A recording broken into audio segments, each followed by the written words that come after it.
I begged her for an ounce of her strength so that I could put one foot in front of the other. Tonight, on an all-new 2020, an unbreakable bond between mother and daughter, but someone came between them. He's like, Mom's dead, and he just kept repeating, Mom's dead, Mom's dead. I ran downstairs and was hysterical and started vomiting. She was found laying right here. And I said, well, you can go right over there because that's the person that killed my mom. But just who was she pointing at? This is a delicate question, whether somebody that she was having an affair with could have had her killed. He started thinking about ways to engage his exit strategy. To get rid of her. To get rid of her. Hold on, he's coming out. Tonight, a daughter's discovery of family secrets and scandals leading to a dramatic showdown. Drop the gun! Drop the gun! Behind the scenes, Kim was nonstop digging for answers, getting proof. Now we're taking you inside her obsessed 6-year crusade to catch the killer. What kind of crimes? You're talking murder. 2020 tonight going into a dangerous underworld no one could have imagined. Drugs and a lot of money, inevitably a murder of April Kaufman. Before this hour is over, there will be another shocking death. But is that the end of the story? This is my life, and I feel like this is the worst made-for-TV movie on the planet. Good evening, I'm Amy Robach. And I'm David Muir, and this is 2020. And here tonight, Deborah Roberts.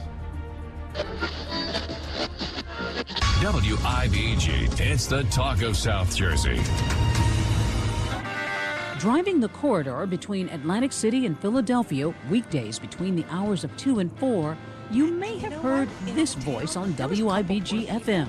If you don't vote, I will find out. I'm going to your house. I'm dragging you outside. That's the no-nonsense April Kaufman, a peppery, provocative radio host. I love being here to bring you the truth. As unvarnished, as unpretty, unbuttered on the biscuit it is. Tackling topics from politics, caring for U.S. vets. Homelessness is a big issue in our country right now for our veterans. Listeners couldn't get enough of the Jersey girl with the platinum hair, big smile, and high wattage personality. She was like a whirlwind.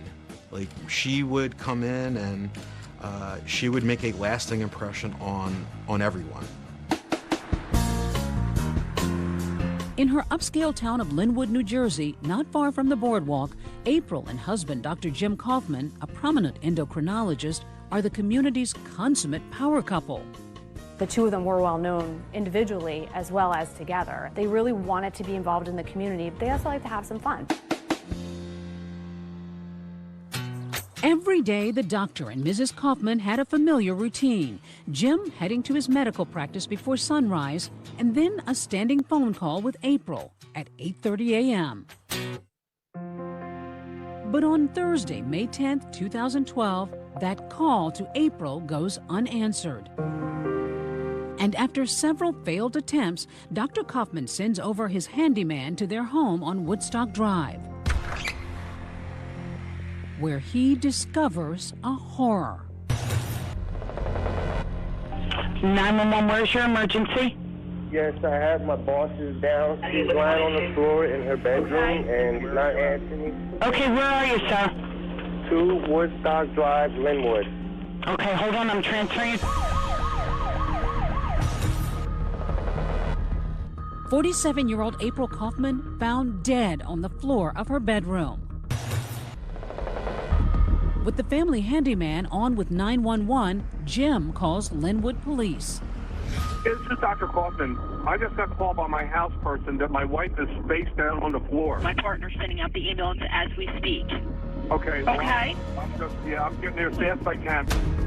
Detective James Scopa took me inside the home where the wealthy socialite who once lived larger than life was discovered dead, shot multiple times. She was found laying right here. Face down. Face down. As the media got there and they started to realize who it was, that's when they knew, okay, this is really a story. It was chaos. As the steady whir of helicopter blades begins swarming the sky, Jim Kaufman makes another phone call, this one to stepdaughter Kim Pack. I answer the phone and I say hello, and he's like, Kimberly? And I said yes. He's like, Mom's dead. And he just kept repeating, Mom's dead, over and over. And as I got to the front door, there was a police officer that put his hands out, and I pushed his hands away. And I go, where's my mom? Where's my mom? What is happening here? I need to see my mother. He said, we think this is a potential homicide. No one could imagine who would have shot April Kaufman. Beautiful, blonde, glamorous, and she was fun. No one had any idea what was going on behind those closed doors.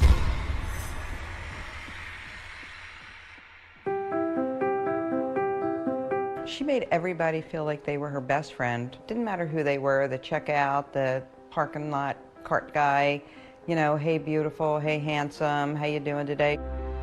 Friends Peg O'Boyle and Lee Darby knew April since she was a teenager and knew her well enough to know that her outward glow masked an inner pain. She had a really rough childhood. When April was 11, her mother gave her brothers and sister up for adoption, and April was raised by her grandmother, and her brothers and sister were put into foster care. You know, I think she had her thirst for being, you know, feeling loved. She just wanted to be loved. She would discover unconditional love at 17 when she gave birth to Kim with her first husband. She was an incredible mom. She seemed to just instinctively know what to do. She always spoke to Kimberly like a little adult, and we used to call her Agnes, Agnes Beeswax, because she was this little old soul. April just wanted the best for her and gave her the best that she possibly could. You know, she worked hard. April dropped out of school when she became pregnant, but she got her GED. She clawed her way back. She opened a salon, a catering business, a cafe, a charity worker. But while April worked hard, she played hard too. She liked motorcycles and fast cars? She did. When she got her first motorcycle, she said, I'll give you $300 to get on the back of my motorcycle. And I was like, no way. My feet are on the ground. And she would be like, all right, $500. And I'm like, no, I'm not getting on the back of your motorcycle. Just the need for speed and wasn't afraid. After 2 failed marriages, she meets Dr. Jim Kaufman. Friends and family say the wild child finally had found her match. He drives a Harley, he's smoking cigars, he's a Green Beret in the military, a doctor. In fact, this caricature sketched for Jim's 60th birthday seems to sum up the couple's life. There's April, the buxom Jersey girl, overshadowed by her larger-than-life new husband, who's prominently depicted with a gun, big cigar, and something else, military tattoos. He had Purple Hearts. He had medals, sharpshooter medals, that he had gotten from being in the war.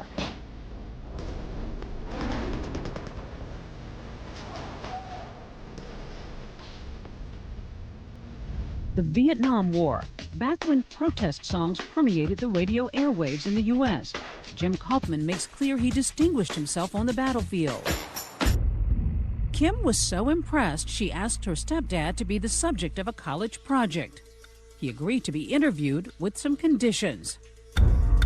There were 2 rules to this interview. 1, you can never ask my mother about this, anything pertaining to this interview. And 2, you have to destroy the tape when you're finished. That's a little mysterious. Yeah, but you know, I just thought out of respect, this is what he's asking. He talks about how the Viet Cong had ambushed his camp, stabbed him, but also stabbed and left all of his comrades and left them for dead. And his sole mission, he had said, was to grab these dog tags and bring these dog tags to these people's families so that they know what happened to their boys. That's an amazing story. Yes. It's no wonder April was motivated to mount a campaign, using her radio voice to demand quality health care for veterans. This was such a big issue that affected our veterans and our state, our country. So I will thank my husband for a lot of the things that I've learned over the years. April felt that veterans should be treated like rock stars. So how did this fierce and loved advocate for casualties of war become a casualty herself? Kim has an idea and approaches investigators with a shocking declaration. As I made my way out into the cul-de-sac, I look up in the air and there's all these news choppers flying up above. And I said, well, You can go right over there because that's the person that killed my mom. Stay with us.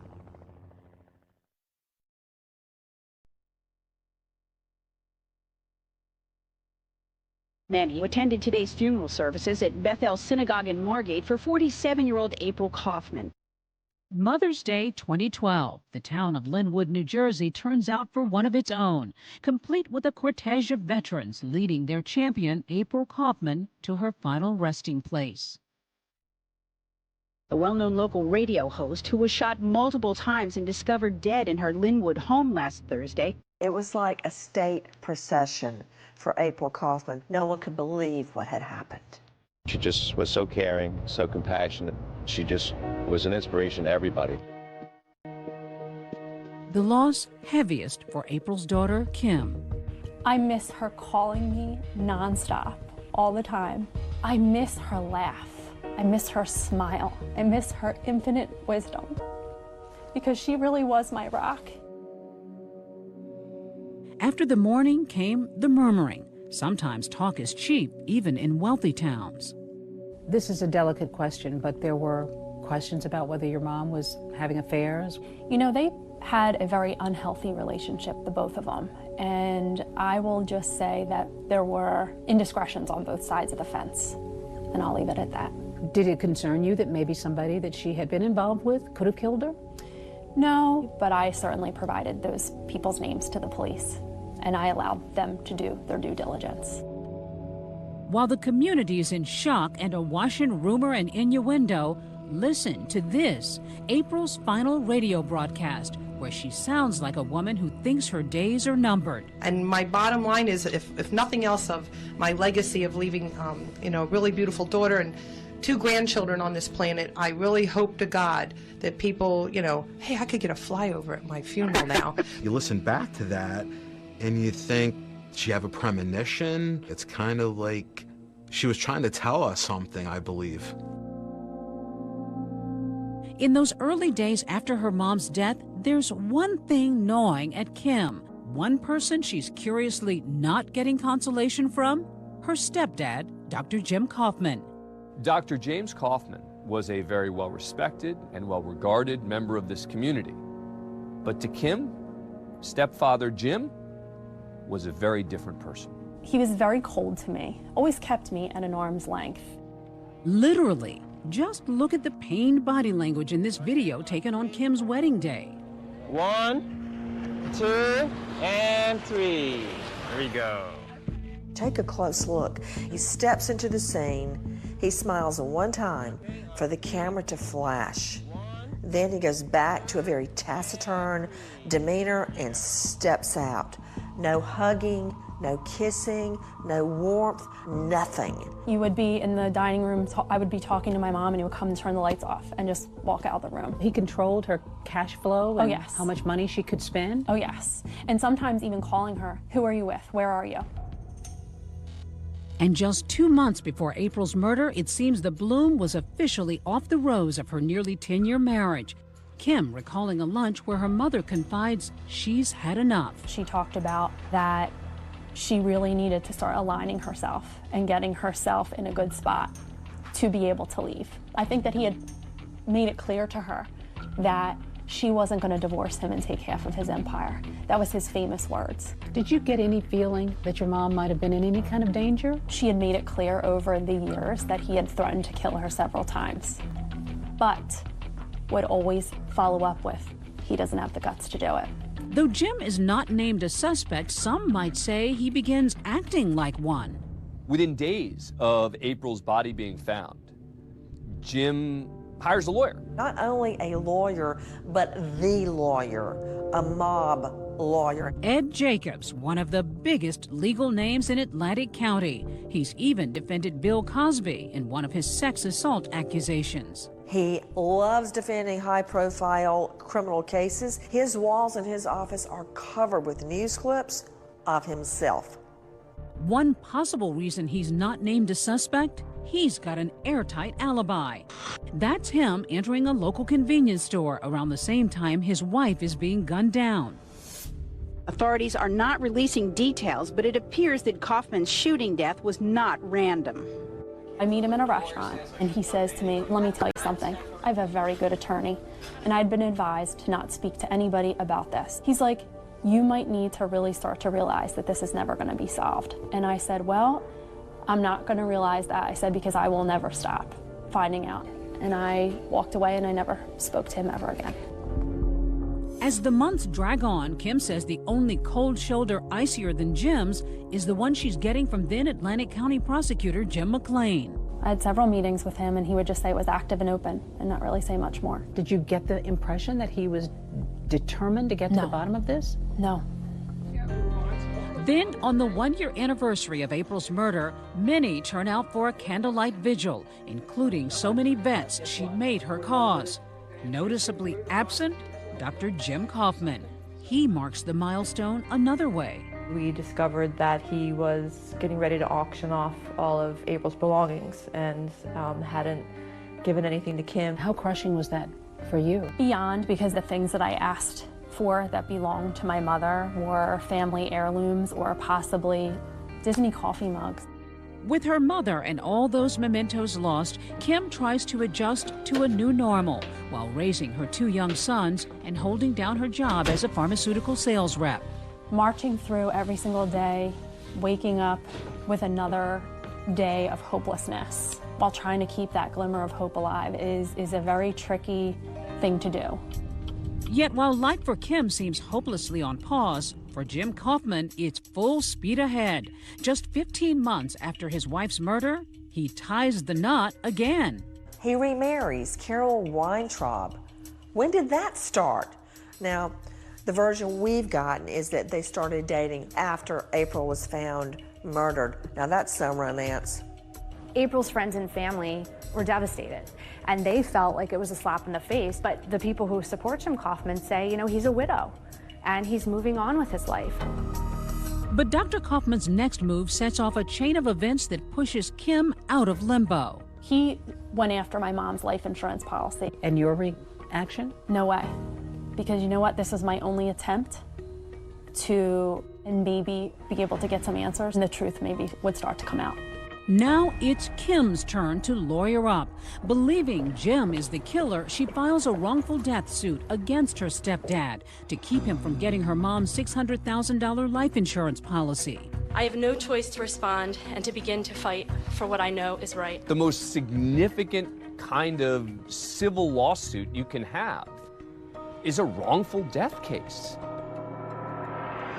Coming up, a daughter undaunted, and the dynamic duo attorneys she hires begin digging into the case, and what they say they uncover is shocking. We were talking to people that were critical witnesses to us that had not spoken to the prosecutor's office. And their chance to grill the grieving good doctor. He was under oath in a civil deposition. They could ask him anything. Next.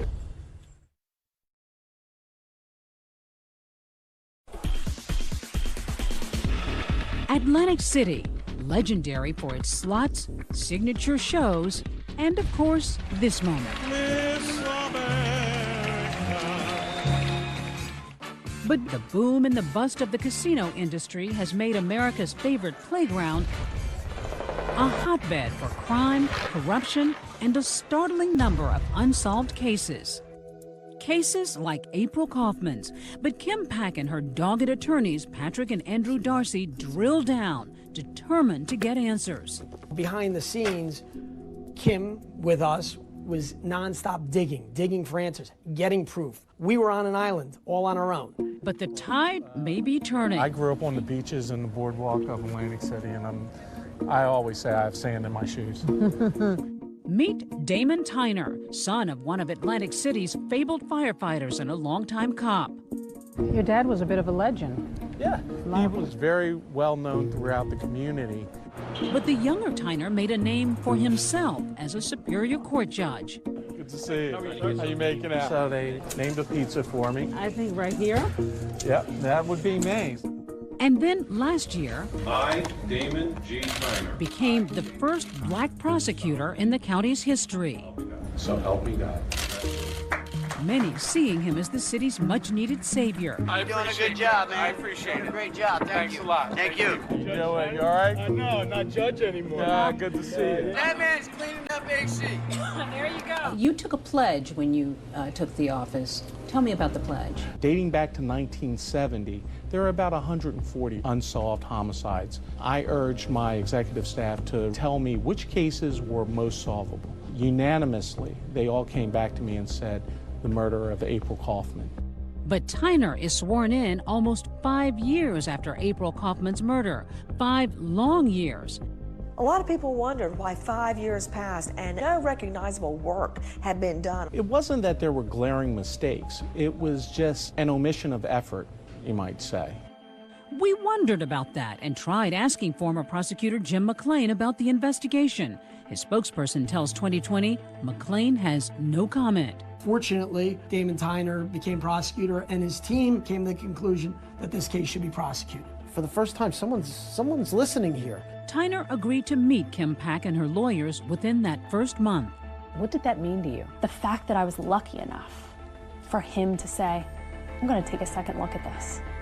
Me, my case, thank you. Like, this is all I've been asking for this entire time, is for someone to care. It took 3 hours for Kim's lawyers to unpack all they had uncovered. You should take a look at these records. But no evidence as compelling or illuminating as this. Today's July the 11th, 2014. A 4.5-hour-long video deposition of Dr. Jim Kaufman himself, finally talking for that wrongful death lawsuit Kim has filed. Basically, I ask the questions, you give the answers. Understood? Yes. 4.5 hours under oath is a lot of time. It's a lot of questions. I do. Okay. We may proceed. That was the first time he could be compelled to talk. There he is in the hot seat for the very first time, getting grilled on everything from his love of guns. How many guns do you own? Approximately 18. To the moment he first saw his wife lying lifeless on the floor. I ran upstairs. I looked inside and unfortunately saw April lying there. And she wasn't moving, and she had a pallor, which I've known after 30 years is obviously someone has passed away. And I ran downstairs and went out on the lawn and was hysterical and started vomiting. Okay, do you have tissues, by the way? I got them. Do you need to break? When I look at a deposition, I sometimes turn the sound down. I don't want to hear what they're saying. I want to see what they look like and what their facial expressions are. He struck me as a manipulative guy. But there's a barrel-sized bombshell about to drop. The doctor's casual and stunning admission about a secret he's been keeping for years. Seems that time he spent in the Special Forces wasn't so special. Have you ever served in any branch of the military? No. That's right, Dr. Kaufman forced to come clean about his so-called stellar military record. Those Purple Hearts, those sharpshooter medals, all lies. Did you ever tell Kim Pack you were in the military? Yes. Okay. Did she ever do a project for college, and part of the project was you being in the military? Yes. And what you went through? Yes. And that you carried bodies? Yes. And the torture that you had gone through? Yes. Did you ever tell anyone that you were a Green Beret? Yes. Who'd you tell? I don't recall how many people I told. So he created this background that didn't even really exist. That is correct. Once you start examining someone who is bold enough to engage in stolen valor, you start realizing that there are other aspects to this man's life that would require us to investigate. But in that deposition, Dr. Kaufman posits his own theories about who may have killed his wife. Who do you think did it? I thought it could be someone who was one of the veterans. The last choice was that it was someone in a motorcycle gang. What motorcycle gang? The Pagans.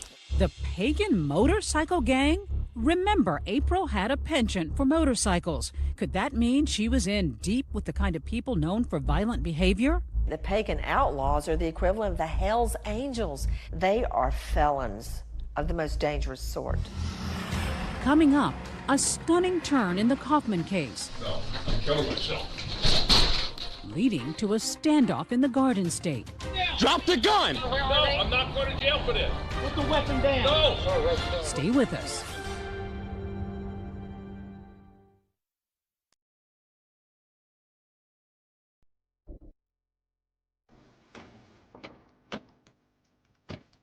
We're on the beat with James Scopa, lead detective determined to crack a big case for Atlantic City's new prosecutor.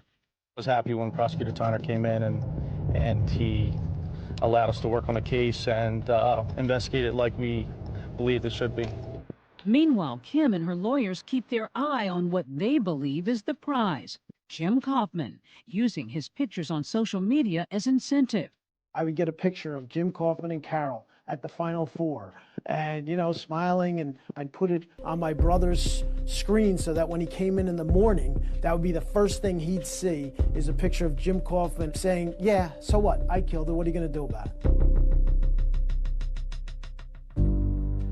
But there's an unexpected canary in Kaufman's coal mine. It's coming in the form of a tip from the FBI. The feds believe Kaufman may be involved in another unrelated crime. Lo and behold, another investigation related to insurance fraud, his role as a doctor, comes up.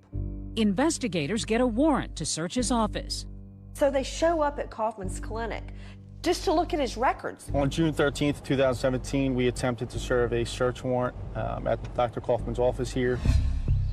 Within minutes, it's clear this will not be a routine visit. Detective Scopa at the prosecutor's office under the last week. Stay right here for me. Just keep your hands off out there. No. What does he do instead of ushering them in as most of us would with the feds? No, he grabs a 9mm Ruger. A police body cam captures it all. You can see and hear him refusing to let authorities inside. I have one at gunpoint, Dr. James Kaufman. He has a weapon. Drop the gun! Drop the gun! For 45 minutes, there's a heart-pounding standoff. Drop the gun! At one point, Dr. Kaufman threatening to take his life. I'm going to kill myself. It sure seems like Jim thinks they're there in connection with April's murder. Listen, let's talk. I'm not going to jail for this. We got movement. Finally, a hostage negotiator gets the disgraced doctor to surrender. Dr. Kaufman, step out to the curb. Now, slowly, reach down and pull your shirt up. Keep walking backwards. Just watch the building to make sure there's no one else still inside. This video changes everything. The husband of a murdered South Jersey radio host and advocate is behind bars following an early morning standoff. Investigators say that same day they seized more weapons from Kaufman and at least $100,000 in cash. That was a game changer.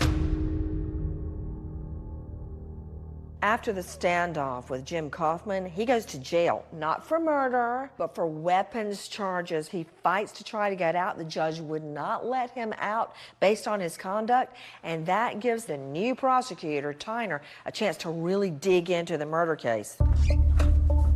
Starting with the crime scene. So this is the house here. The bedroom that April was found was upstairs. But the biggest break in the case doesn't come from inside this house at all. We knew Dr. Kaufman that there was a point in time that he was inquiring about having her killed. And how'd you find that out? We were able to get a witness to cooperate with us this past November. That broke the case. And who was that witness?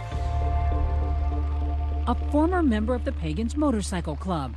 Remember them? They're the ones Dr. Kaufman had pointed the finger at in his deposition. The last choice was that it was someone in a motorcycle gang. What motorcycle gang? The Pagans. But now the tables have turned. One of those pagans ratting out Kaufman, and not just for murder. Prosecutor Tyner on January 9th, 2018. Hey, Sergeant. Good afternoon, everyone. My name is Damon G. Tyner. At a press conference, Tyner lays out the case of an elaborate and secret double life that Dr. Jim Kaufman was leading. Treating patients by day, writing fraudulent opioid prescriptions for those pagans by night. they would come in and be patients. And all of a sudden you had a prominent endocrinologist that was prescribing opioids and all kinds of other painkillers when that wasn't quite his practice. So he's got the power of the prescription, and then they've got the gang activity. Essentially, they were flooding the market with opioids and selling them at a marked up price. What a bombshell. This straight-laced doctor that everyone had respected was part of a pill mill, a drug ring. And not only that, with the pagan outlaw motorcycle gang. And April Kaufman found out. Found out and, according to Tyner, threatened to expose his secret seedy double life. He started thinking about ways to engage his exit strategy. To get rid of her. To get rid of her. For the past 5.5 years since April Kaufman was found shot to death, there's been little movement on this case, and no arrests had been made in connection with the murder. That is until today. An explosive breakthrough in the murder of radio host April Kaufman. Murder charges just filed against Dr. James Kaufman in a plot that police say involved members of a motorcycle gang. But wait a minute, didn't the doctor have an airtight alibi? Remember that early morning stop at a convenience store? Tyner says Kaufman wasn't the shooter, that he paid one of those pagans roughly $20,000 to do his dirty work and kill his wife.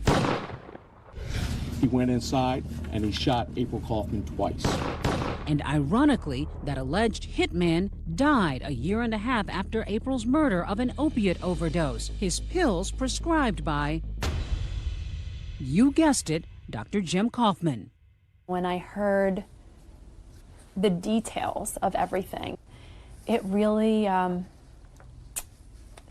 was unbelievable. I feel like this is the worst made-for-TV movie on the planet.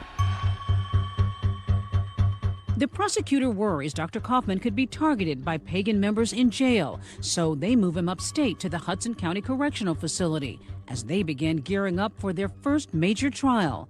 Finally, a chance to close one of those Atlantic County cold cases. But then, another shocking turn. Dr. James Kaufman dead. Officials with the Hudson County Correctional Facility confirmed that he died at 9:20 this morning. What was your reaction when you heard this? I was stunned. The story started off terrible and is ending terrible. Dr. Jim Kaufman dead. But how? Were you worried that he could be hurt in prison? That's always a concern. Will justice ever be served? Stay with us.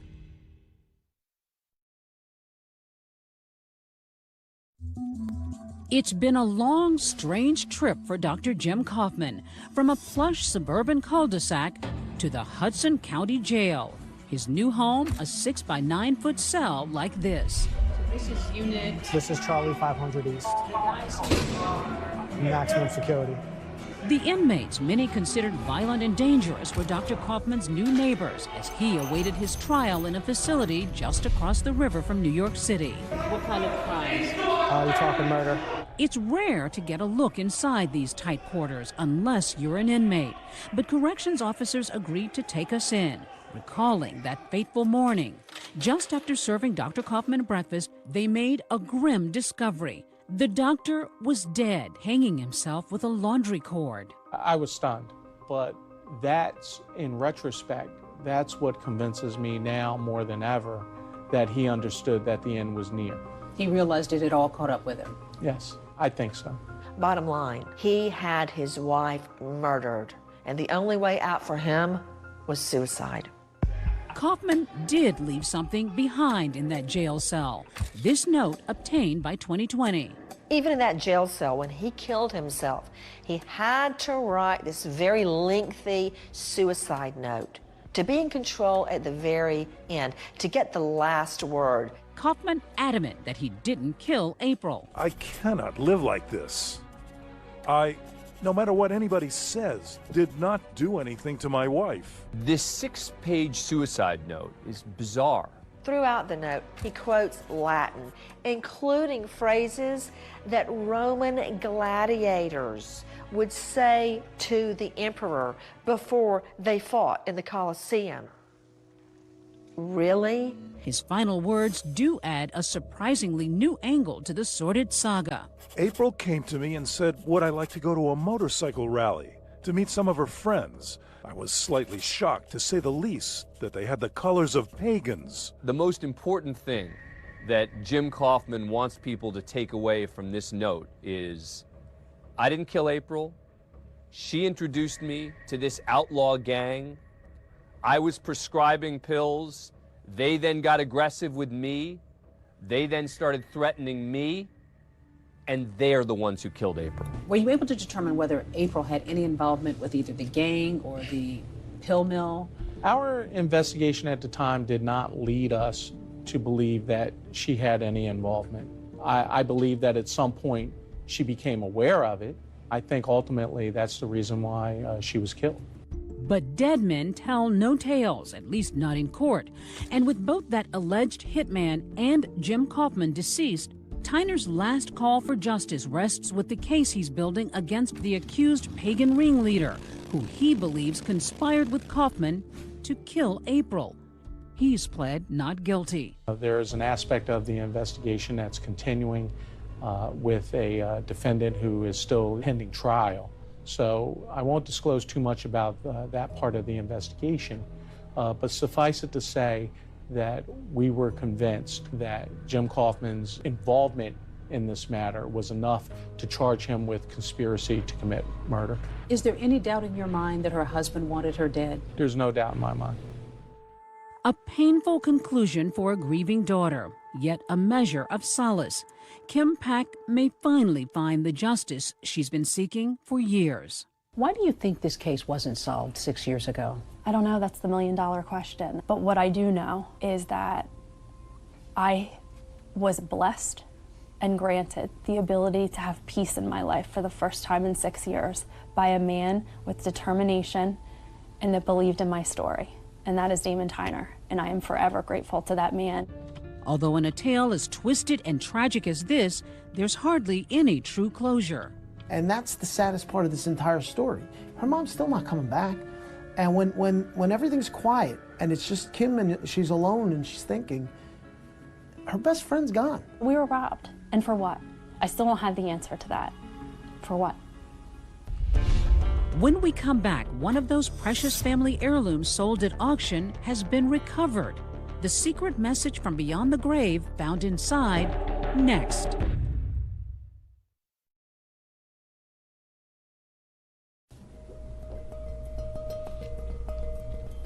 Kim Pack doesn't just resemble her mom, she's inherited the same passion that made April Kaufman so beloved. She's like a pit bull. She is. She latches on and she's not letting go until she gets what she's looking for. She's a mini April. There's been dark days, very dark days where I just didn't know how I was going to do this. But I knew that I needed to stand up. This story needed to be told. But in that darkness, something special. Remember when Jim sold off all of April's belongings? Turns out Lee Darby and Peg O'Boyle, dubbing themselves April's Angels, swooped in. These women got together and they were on the phone calling people, raising money to be able to buy back things that belonged to my mother. So that's how you got the last remnants of your mom's things? Yes, and my mom collected these little Limoges things, and this was the first item that I touched from the auction. And inside this note, it says, "To Kimberly, from Mom. Whenever you look at this, you know you're always loved. You're so special. Best wishes for the rest of your life." And you had no idea that note was there? No, and I feel like this was meant to be. I feel like I was meant to have this. I keep this by my bed. It reminds me that my mom is with me all the time. Out in the community, other reminders. My husband and my boys got this bench dedicated for her. It's special because it's a spot that we stop and my kids will bring up a memory or they will talk about her. And if Mom could say just one more thing to her daughter? I think she would say to me now, you can breathe, you can go on and live, you don't have to be sad anymore. And thank you for fighting.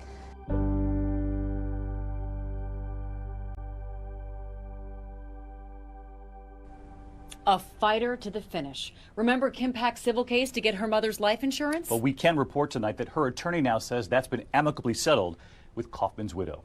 And that is 2020 for tonight. I'm David Muir. And I'm Amy Robach. From all of us here at ABC News in 2020, good night. An all-new 2020 starts right now. He just kept stabbing and stabbing. I remember trying to defend myself like this with my hands, and that's where I got the cuts on my hands.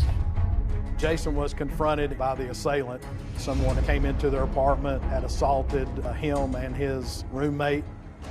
Because she was stabbed so many times, you think, this is personal. This is someone who wanted her dead. When you go into her apartment, what is the scene like? You could tell that there was a struggle in there. She fought hard. Jonna went door to door trying to get assistance.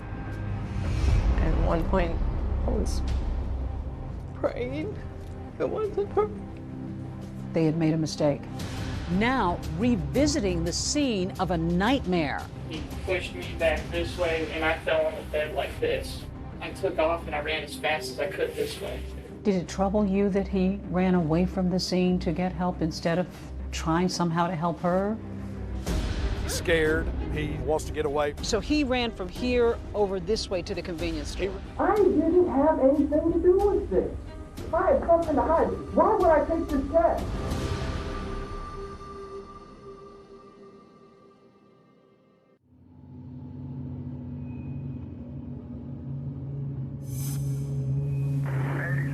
I believe that's next to Warren House, if I'm not mistaken. I'm Officer Dinah Kidd. I work for the Knox County Sheriff's Department. It was around 4:15 a.m. on the night of December 6th. It was real windy that night. We didn't have a lot of calls coming in. We felt like we were wrapping up our night because it was only a couple more hours till we'd get off. 8791. And then we get the dispatch call that says there's a young man that had ran to the Weigels. 1080 with the victim just occurred at Weigels, 328 North Cedar Bluff. Time, stand by for update.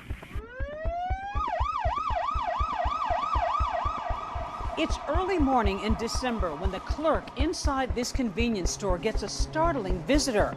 A young man who's bloody, pleading for help. He's barefoot and appears to have been seriously injured. Knox County 911. Yes, Mr. Weigels, remember at Cedar Bluff Road? Mm-hmm. There's a man that just walked in the store. He's heavily bloodied. Looks like he's been in a fight. A gentleman had called in from the Weigels on Cedar Bluff and stated that he had been attacked. When he ran up to the Weigels, he had blood all over his clothing as he entered into the gas station. He had a stab wound to his face. He had cuts on his hands. He was stabbed in the chest. So he did have obvious signs of trauma on his body. Does he need an ambulance? Yeah, that's what he said. Okay, can I talk to him, please? Sure, he wants to talk. All right, what's your name? Jason Amami. Jason? Amami. Now, what happened? I just felt somebody stab me right in my chest. Somebody stabbed you? Me in my face. And that's the first thing I did was get up and run. He'd heard some noise. He came outside. He came out into the hallway, and he had seen someone in the hallway, which then came to him and attacked him. He eventually got away from the attacker, and Jason had ran out the door. He had on clothing that he was sleeping in, which was just a pair of shorts. He had left so abruptly that he didn't even take time to get his glasses or his shoes before leaving the apartment. He just ran out as quickly as possible to flee and get help. And while Jason Amami tells the clerk that he was able to get away, shockingly, he says he wasn't alone in that apartment. His roommate's still in there. Apparently somebody broke into his house. Is his roommate okay? He doesn't know. Is he okay? She was screaming very loud. Now, where's your address at? Redora Road. Redora? R-H-O-D-O-R-A. R-H-O? Park Apartment.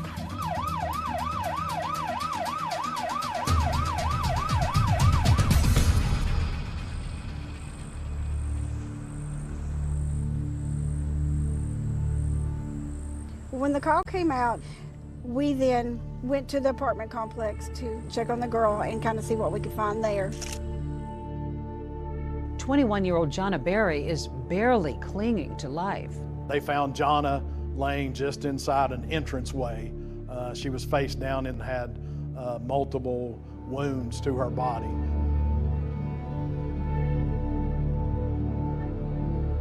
You were one of the first responders here. Yes, ma'am. What do you remember about Jonna Berry? What kind of shape was she in? She was not in good shape. As soon as you opened the door, she was laying in the corridor at the bottom of the steps. Her apartment was at the top of the steps, and she was covered in blood. But it was her hair. She's got beautiful blonde hair, and it stuck with me because at the time I thought she might have red hair because there was so much blood. Just kind of moaning, making a few sounds, but was unable to talk due to her injuries. She did have a very large wound on her neck. She also had multiple stab wounds across her body. Over 25 wounds to her body. It was very obvious that Jonna had been in a fight for her life and that it was a very violent struggle. For me, it was one of the worst crime scenes that I have been involved in since being in law enforcement.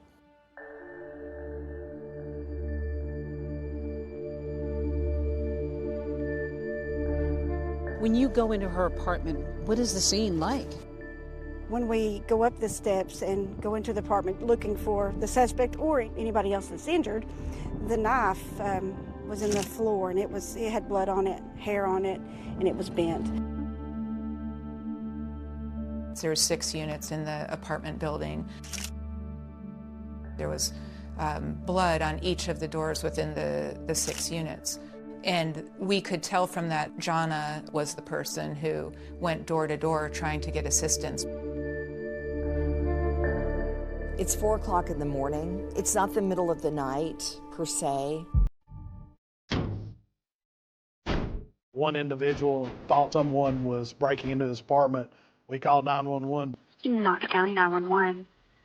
Yeah, I hear a lot of noise outside my apartment. There was a lot of banging on the doors back downstairs. Now I hear bumps with a yelling. Mm-hmm. Someone else.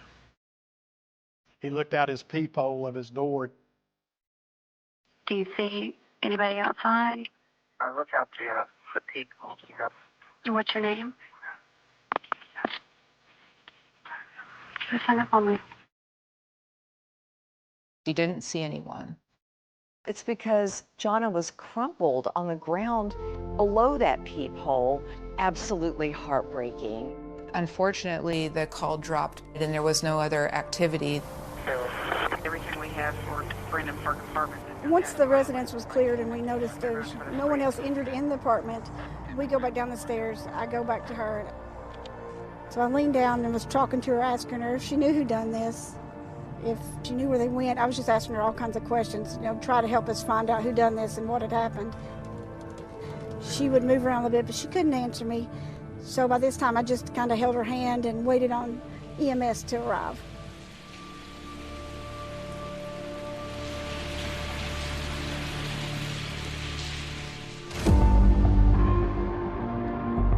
That night, 2 young people come face to face with an intruder. Jason manages to escape, but Jonna, who was too injured to speak, did not. We were wondering what led to this horrific tragedy. The attacker has vanished, the motive unknown. Are our children safe? Are we safe? We had no idea who did this.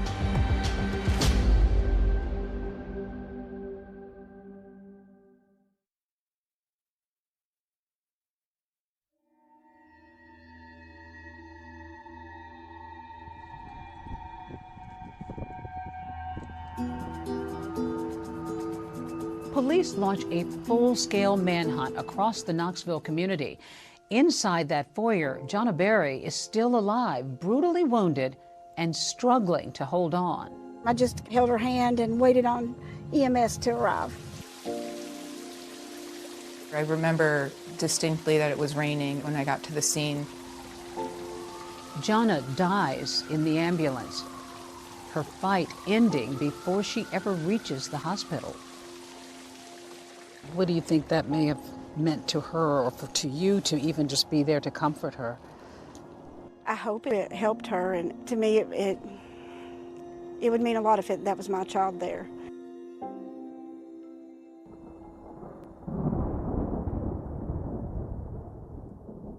It was 4 a.m. in the morning on December the 6th. We got a phone call from Knoxville UT Hospital. The gentleman on the other end of the phone, he asked to speak to Mike, which was very unusual because nobody called my cell phone and asked to speak with my husband. She handed me the phone, and there was somebody on there said, "Are you Michael Berry?" And I said, "Yes." "Do you have a daughter, Jonna?" And I said, "Yes." Just to let you know, your daughter was murdered. I heard him say, "Jonna's been murdered."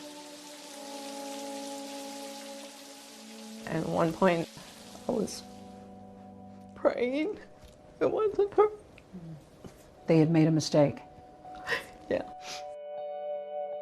My youngest son lived here, so I called him and I said, hysterically, "It's Jonna. Something's happened. You need to get to UT." This had to be a nightmare for everybody. It was. It rained all the way. It was like the angels was just crying. It's just something that you never forget. After nearly 4 hours on the road, Jonna's parents finally make it to the hospital. When we got there, my youngest son was in the parking lot. He said, "It's true, Mama, it's Jonna." Did you have any idea what happened at that moment? No. And the boys identified her body, which was very upsetting to me. She was in bad shape. Yes. I wish that I could spare them the heartache and the memory that they'll have forever. Jonna, smile to the camera, girl. Hey! Jonna grew up in a tight-knit family in Bristol, Tennessee. Take me back. Tell me what kind of a little child she was. Jonna was a very happy child. She was very ambitious. She did dance and cheerleading. 2 older brothers. She had 2 older brothers. They were very protective of her. You had a beauty salon, and I imagine she was running around. Yes, she would get a manicure. I polished her little nails. She always wanted makeup on and her hair done. She was my best friend. She was your best friend? She was.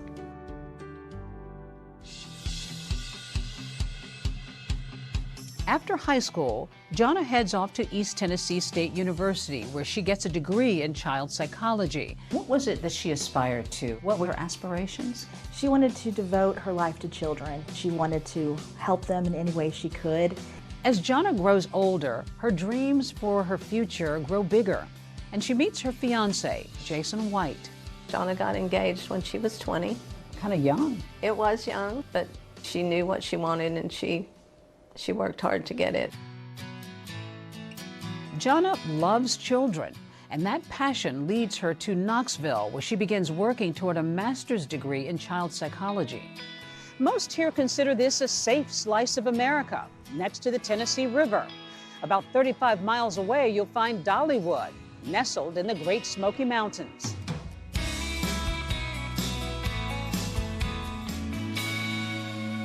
She's going to school, she's moving, about to get a new degree. That's a lot. But she was so ambitious. She was constantly on the move. How does she go about finding a place to live? She was in the process of looking for an apartment, but we hadn't found the exact thing, so she stayed with a friend from college. She rented a bedroom. That friend was Jana's roommate, Jason Amami. I'd known Jason for a couple of years prior when she was in college. He was somebody you were familiar with. Yeah, we knew him, and he was a good friend. It was just a temporary thing. Were you at all questioning or concerned about Jason Amami? Jason was stabbed also, but Jana's brothers and her dad wondered why Jason didn't help her. And police have their own questions. They sit down for the first of several interviews with Amami. He was able to explain to us that he woke up in the middle of the night because he heard a scream. Jason knew that Jana did have nightmares, so at first he assumed that she could have just been having a nightmare. But as he got up, he noticed that there was a male figure backing out of Jana's bedroom. Jason was confronted by the assailant. He was stabbed about 6 to 8 times. At that point, Jason didn't hear any more screams for Jana. He wasn't sure if she had escaped the apartment or not. He just ran out as quickly as possible. You have an initial reaction to any attack, and that's going to be fight, flight, freeze. To unravel the mystery of Jana Berry's murder, police zero in on a critical piece of evidence found at the scene. When officers go inside the apartment, they see so much blood, it's everywhere. Then they see a bloody shoe print. A single shoe print soaked in blood. Could this be the clue that unmasks the killer?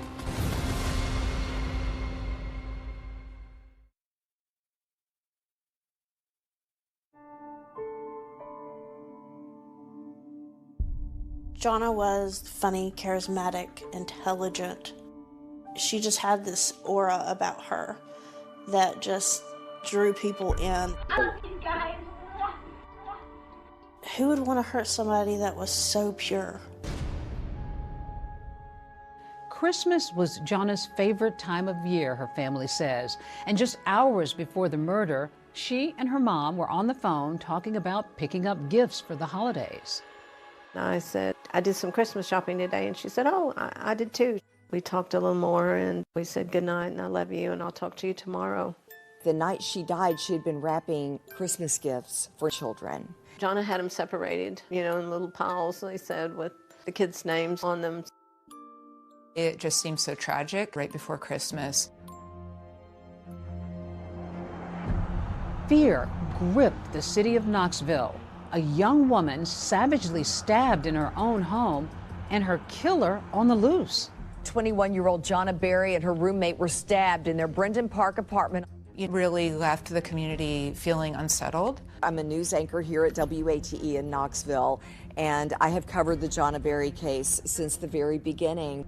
This seemed to be a crime out of nowhere. There were so many questions, and people were wondering what on earth is going on.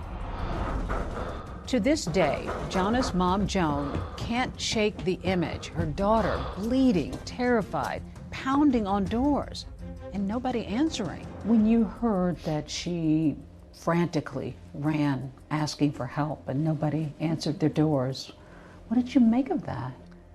It angered me at first. I can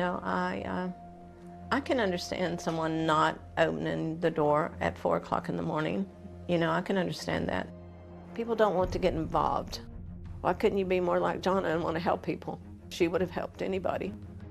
Some of the folks in the apartment complex possibly could not have heard the knock on the door due to it being in the middle of the night and the bedroom being located so far away from the front door. Some people, we learned, were not at home.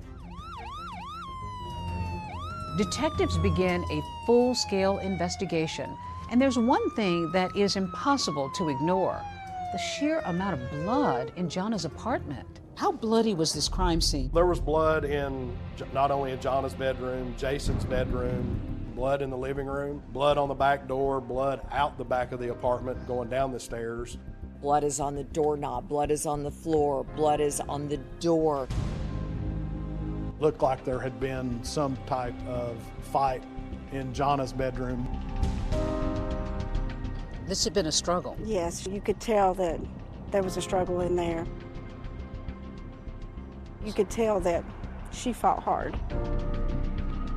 Numerous samples of blood were taken from the crime scene. The blood samples were sent to the TBI for analysis. This is the exit that the perpetrator took the night of the crime. We can see that this door is ajar. There's no evidence of a forcible break-in. Detectives wanted to find out was how the person got into the apartment without no forced entry being there. Was the door left unlocked? Did they have a key? Were they let in? There was some speculation that Jonna had been on the phone with her fiancé, and perhaps in the excitement of wrapping the gifts and just having these other distractions that she forgot to lock the door. Could it have been a friend of theirs that was in the apartment? Was it somebody that had gotten upset with Jason or Jonna? So there's a lot of different theories that were being thought about of what could have happened. Investigators also discover curious items in the apartment, like a hat and a CD case they believe belonged to the killer. The Atlanta Braves hat, the CD case, all of those things were leading us to believe that someone else possibly had entered the apartment since these things did not belong to either one of the occupants of the apartment.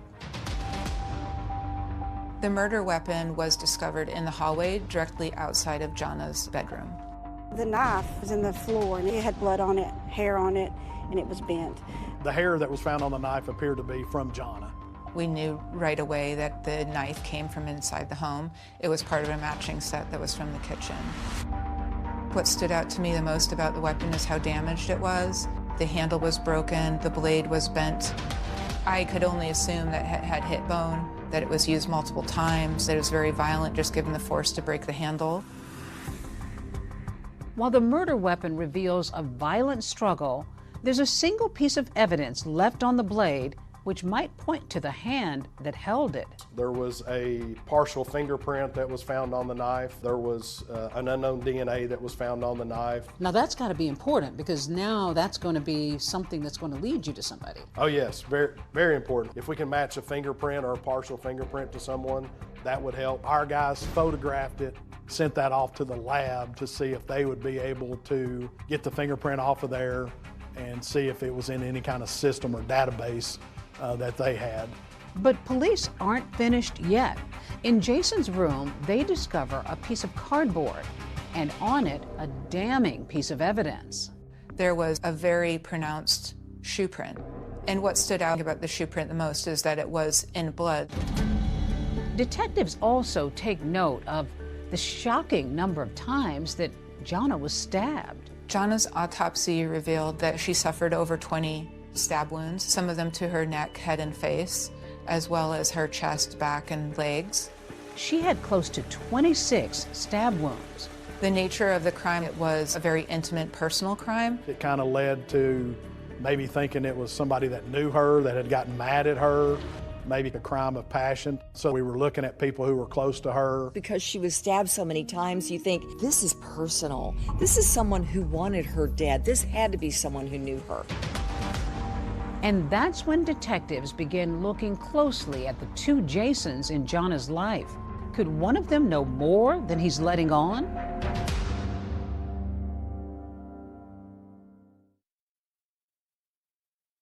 Maybe he was following her. We looked at surveillance video, never did come up with anything from the mall. As far as the hospital goes, that was sort of a dead end. It never produced any kind of information either. Jonna had no enemies. You know, nobody ever expressed being angry with her, or she never had any trouble with anybody. We had no earthly idea of who could have done this. We really focused mostly on her closest circle. The first people that we wanted to clear from Jonna's murder were Jason, the roommate, and Jason, her fiance at the time. The violent nature of the attack, the numerosity of the wounds, all hinted towards some sort of personal relationship that she may have had with somebody. Joan Berry says her daughter met Jason White at a party when they were both students at East Tennessee State University, and the romance moved quickly. We're very fond of Jason. She got engaged at Christmas, and she couldn't wait to show me her ring. She wanted more than anything to be his wife and be a mom.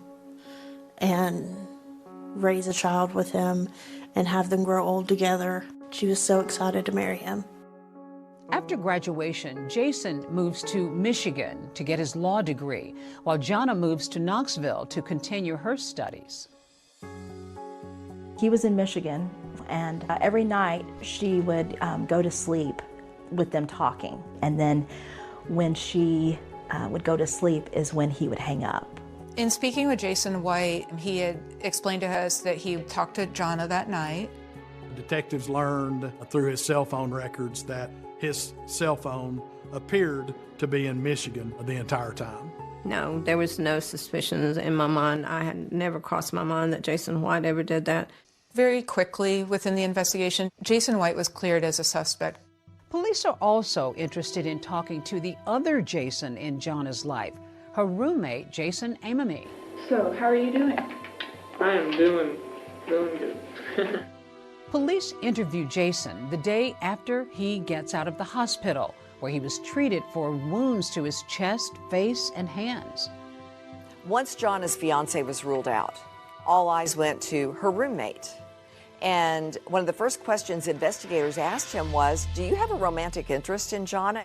As far as your relationship with Jonna, how long have you known her?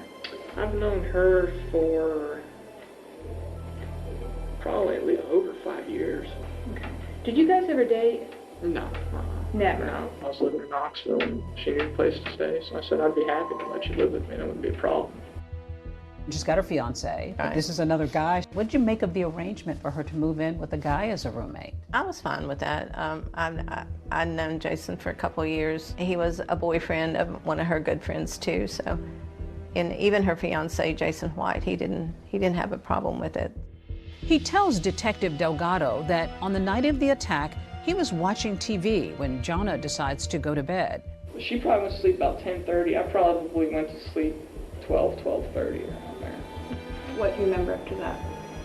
I just remember waking up, hearing screams. I looked at my alarm clock. I believe I remember seeing a 4, so probably 4 a.m. sometime. Jason says it's not the first time he's been awakened by Jonna screaming at night. She sleeps very light. She told me when she first moved in, she said, if I wake up and I'm scared or something, just come in and check on me, make sure I'm okay. At first he assumed that she could have just been having a nightmare, but as he got up and he was leaving his room to enter her bedroom, he noticed that there was a male figure. Next thing I remember is I'm on my bed and he's on top of me. I just remember fighting with him. He punched me in my face. I kept telling him, I was like, what do you want? He just kept telling me, shut up, shut up. And then I felt a sharp pain right here, and that's when I knew he had a knife. He grabbed the knife to try to get it away from the individual. He kicked the individual in the groin area. The individual went back against the bedroom wall. He saw an opening that he would be able to get out of the bedroom. At that point, he didn't hear any more screams for Jonna. He wasn't sure if she had escaped the apartment or not. But at that point, he just ran out of the apartment as quickly as possible. You ran out of the apartment. Did you take anything with you? I didn't even think about it. What were you wearing? I was wearing blue workout shorts, which I wore to the gym, and a pair of boxers. Okay. And that's all I was wearing. I just ran straight out the door and right across the street. And I was banging on some of the doors at the other complex. Investigators zero in on an important point in Jason's story. He came face to face with his attacker, Jonna's killer. Now, let's just go through what this guy looks like. He's got short hair, kind of like mine. It's like a brownish blonde color. He felt confident that he would be able to identify the person, provide a sketch of what this individual looked like. This is Tom.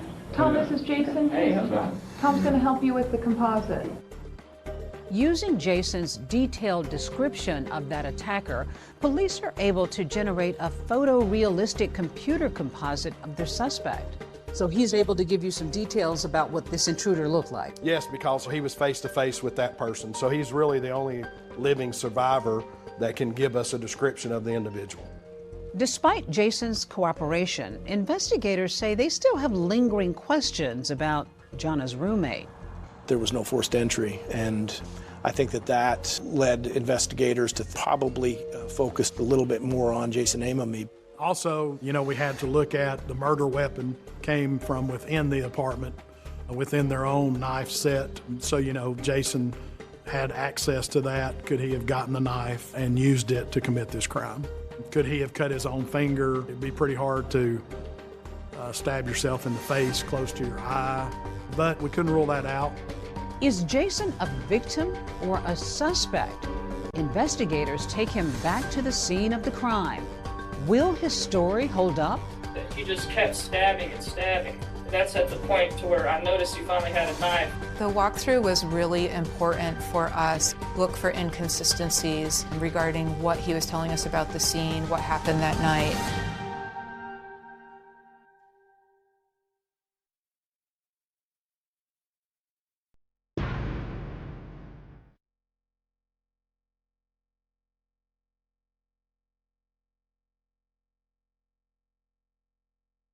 John and I talked about her wedding plans. We looked at several venues. We did purchase the wedding gown, and I'm grateful that Jonna got to experience that in her life. Just days ago, Joan Berry was helping her daughter plan a dream wedding. But after Jonna's violent murder, her mom is now planning her daughter's funeral. When we got to the cemetery, it was raining, and Jonna was buried in her engagement ring. She still had some blood around her cuticles and her fingernails. So I cleaned her nails, and that was the last thing I could do for her. She had so many plans for her life, and she was going to live life on her own terms. And that was taken from her, brutally and violently taken from her. Her brother was supposed to play the piano at her wedding. Right. And now he's playing at her funeral. How does a family switch gears like that? You don't have no choice. We had no choice. But there's an unexpected guest at the funeral. Just 48 hours after he was released from the hospital, Jonna's roommate, Jason Amami, attends the funeral. And so do detectives. There was a lot of chatter about the fact that Jason had run from the scene and leaving Jonna there essentially to die. People thought he had to have some kind of role in this because of his actions or inaction. Did it trouble you that he ran away from the scene to get help instead of trying somehow to help her? It did for a while, but now after you have time to process things and really think about it, I thought he was just trying to get out too, because he was attacked. Detectives want an exact picture of what happened inside Jonna and Jason's apartment. With his detailed play-by-play, Jason takes them as close as possible to being in that room when the attack happened. Date is December 9th, 2004. Time is 15:59. We had him look around to see if anything was missing, if anything had been stolen or disrupted. There was an Atlanta Braves baseball cap that was found in Jonna's bed that was not there before, was not owned by Jonna, was not owned by Jason Amami. The partial shoe print on the cardboard, the Atlanta Braves hat, those things were leading us to believe that someone else possibly had entered the apartment. In the sheriff's office video of the walkthrough, you can see that Jason's wounds from the attack are still fresh and visible. Still, he's able to calmly describe the evening's events in great detail. I came home from the gym, and the door was locked. Jonna was sitting right here. The walkthrough was really important for us to watch his body language, listen to him, look for inconsistencies regarding what he was telling us about the scene, what happened that night. He tells police the same story he did in his interview the day of the murder. Jonna went to sleep first. He went to bed around 12:30 and then was awakened around 4 a.m. I heard a scream. I didn't say a word. My door was totally closed to my room. I woke up just from my sleep here, and I remember walking this way. He says he opened his bedroom door, which was closed. He was confronted by someone. And he is right there. And I'm still looking down, and I remember doing this and having him face me and grab me like this. And then he pushed me back this way, and I fell on the bed like this. At first he was confused. He wasn't sure if he was being punched or being stabbed. He just kept stabbing and stabbing. And that's at the point to where I noticed he finally had a knife. I remember trying to defend myself like this with my hands, and that's where I got the cuts on my hands. And Jason described pushing them back towards the wall of the bedroom. That information was corroborated by blood smear on the drywall. Jason says he no longer heard Jonna screaming and didn't know if she had escaped the apartment or not. I took off and I ran as fast as I could this way. He said that when he left the apartment, he had to unlock the front door to get out. And as I ran through here and got the door open, I just ran. I didn't even stop in here. I ran down through here and down the stairs. So Jonna's roommate goes running from this apartment complex. What route did he take? Jonna's apartment is located over this way, so he ran out of the apartment complex. He saw a figure off in the distance. He thought it was the person that was still chasing him or looking for him. Came this way and looked closer at it. And I saw a figure come from behind this little cabana here and kneel down in between one of these bushes here on the other side of the pool. And it was kind of like somebody going like this. Walking like this. After knocking on doors at a neighboring apartment complex but not getting any help, Jason takes off down the road. I think the biggest information that we got from the walkthrough was he felt like he was being pursued, and you kind of started to understand how and why he made it all the way to the 24-hour convenience store before he could summon help. I bolted down to the street, and I got behind the car and started yelling at the door. They didn't even stop. So I remember going just right next to these bushes here. I remember scaling right about this point right here. And then when I got to the door here, I looked inside, noticed the clerk. I got to here, told him to get help. After that minute-by-minute account that was consistent with his earlier statements, detectives are now less convinced that Jason could be the killer. But is he telling the full truth? When Jason was confronted by the polygrapher, he became very upset. Turn your chair around, let's talk. Yeah. Your scores were substantial, Faith. Where am I wrong then? I have told you the 100% truth. And new physical evidence leads to more questions than answers. There was Jonna's DNA, Jason Amomey's DNA, and there was an unknown DNA that was collected. They realize there's a third party that was in that room. And a twist so wild, not even seasoned investigators could see it coming. I felt very confident. This has to be our guy. Why would anybody want to cop to a crime they didn't commit?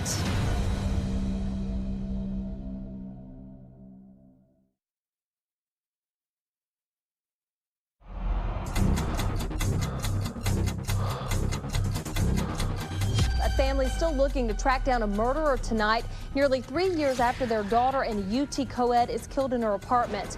What is that like for you as a family to have your daughter murdered and no one arrested for it? That was the only thing on my mind from morning to night. That's all I could think about. When it comes to this mother wanting to find answers, she would stop at nothing. We need to know who did this to Jonna. We need answers. We would follow up with the tips that we would get. Ruling out suspects. All I'm trying to determine is the truth. And I'll give my point, Jason, that you haven't told it to me. I have told you the 100% truth. And seeing what's left. There was an unknown DNA that was collected from several locations inside and outside of the apartment. Now that's got to be important because now that's going to be something that's going to lead you to somebody. You get the case of Jonna Berry, and you're running samples. Give me an idea of how that works. There's no other person, literally no other person in the world, but you that could have left that sample. You know what happened to this girl?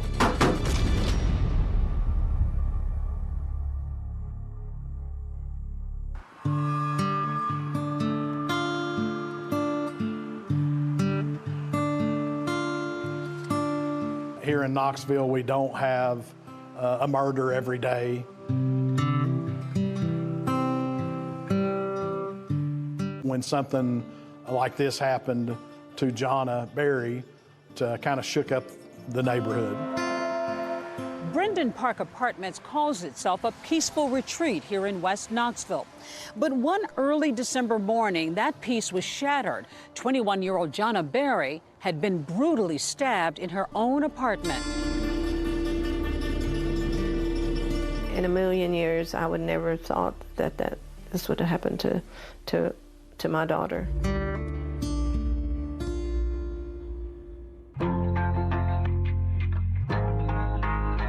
21-year-old Jonna Berry and her roommate were stabbed in their Brendan Park apartment on December 6th. The roommate who survived was able to call police, but Jonna didn't make it, and her killer is still on the loose. Based on the description that Jason gave us, we had a composite sketch made. This is who sheriff's investigators are trying to identify. He's in his 20s, about 5 feet 8 inches tall, 150 pounds. The thing about the composite, it had some really distinguishing features. Kind of almond-shaped eyes, widow's peak, kind of a blunted nose, but a white male. If you think you have information that could help the case, you're asked to call the sheriff's office. Leads were coming in, but leading nowhere. Meanwhile, Jonna's mom turns her grief into frustration. The weeks go by, no arrest. What is that like for you as a family to have your daughter murdered and no one arrested for it? We called every day. We would call the detectives. There was that feeling that detectives and the sheriff's office weren't doing enough, when in reality, they were working this every day. There just weren't any answers. Jonna Berry's family is still upset over a lack of closure. I can tell you that the 2 detectives assigned to the case were running nonstop, chasing down leads, going through tip lines. All of those things were happening, but the end result wasn't there. It was very hard for me not to have an answer for Jonna's parents, and speaking with them on a daily basis, letting them know there's nothing new, there's no more leads. I became so worried that it would become a cold case and we would never get answers. I kept it in the media. I did everything that I could. You turned your grief into action. I did. I did. Yesterday, they were at the track in Bristol. Today, a church in downtown Knoxville. She called me every time she was doing something different. Hey, we're going to put flyers at the cleaners. Can you come? Joan used her own money to put billboards all over town, including a heavily traveled stretch of I-40. We had several billboards with Jonna's pictures, with the picture of the composite on them, and $70,000 reward.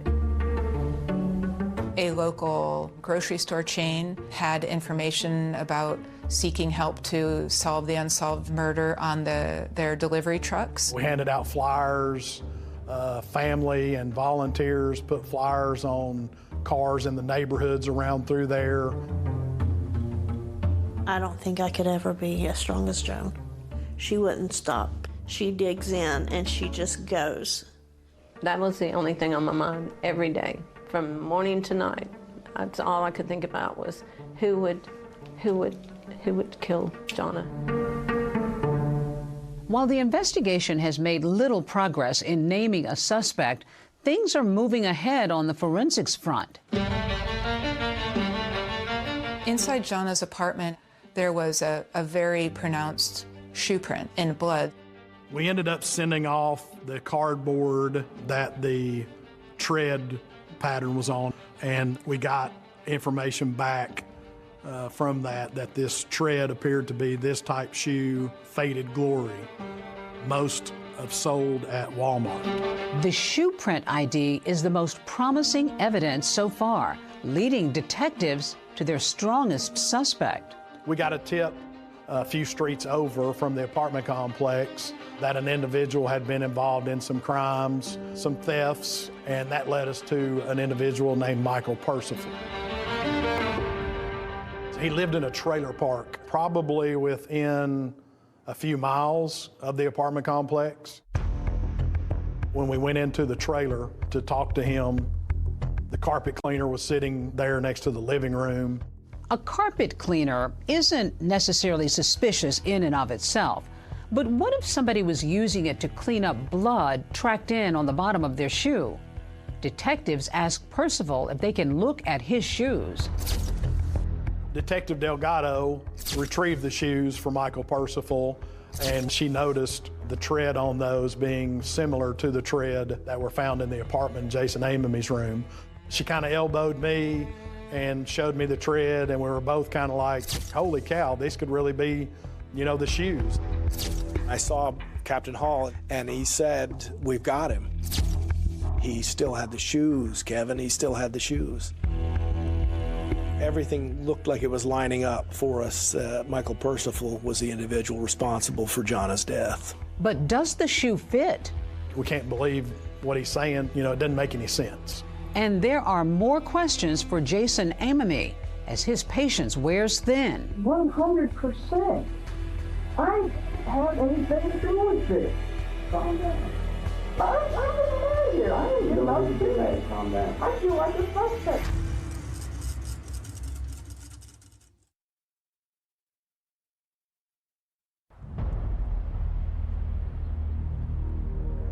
Detectives Hall and Delgado have just gotten a big lead in Jana Berry's murder case. They're led to a 19-year-old named Michael Percival. His shoes appear to match that bloody shoe print left behind at the crime scene. I felt very confident. This has to be our guy. Both of us were kind of big-eyed. It was just like, we've got it solved. We couldn't believe that he kept the shoes. Investigators bring Percival in for an interview. And in a shocking admission, the teenager says he witnessed the murder. When Michael first admitted to being at Jana's house, he explained that this was part of a drug deal gone wrong. He said that he went there with a drug dealer to collect money from Jana and Jason for drugs that they had purchased. He said that he entered the apartment and this individual that he came with was stabbing Jana and Jason inside the apartment. But as detectives keep questioning him, they say his story just isn't adding up.